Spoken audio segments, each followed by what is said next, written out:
কুয়েতে স্বরাষ্ট্র মন্ত্রণালয়ের এক কর্মকর্তার ক্যাম্পে ১২ বাংলাদেশিকে ধরেছে দেশটির পুলিশ। তাদের বিরুদ্ধে বেআইনিভাবে মাছ ধরা ও পরিবেশের ক্ষতি করা এবং নিরাপত্তা বিধি লঙ্ঘনের অভিযোগ এনেছে।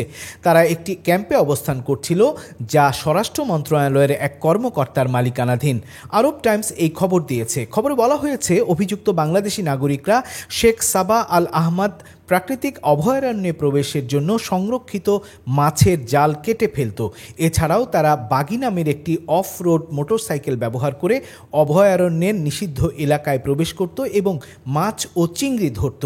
আর কাজ শেষে তারা ক্ষতিগ্রস্ত জালগুলোকে লোহার তার দিয়ে মেরামত করে তাদের কার্যক্রম গোপন রাখার চেষ্টা করত। অভিযুক্তদের ধরার সময় কর্তৃপক্ষ ক্যাম্প থেকে ২০ সেট মাছ ধরার সরঞ্জাম জব্দ করেছে। খবরে বলা হয়েছে, অভিযুক্তদের প্রশাসনিকভাবে দেশে ফেরত পাঠানো হবে এবং তাদের স্পন্সরদের বিরুদ্ধেও আইনানুগ ব্যবস্থা নেওয়া হবে। কুয়েতের স্বরাষ্ট্র মন্ত্রণালয় এই ঘটনায় আইন অমান্যকারীদের বিরুদ্ধে কঠোর ব্যবস্থা গ্রহণের প্রতিশ্রুতি দিয়েছে।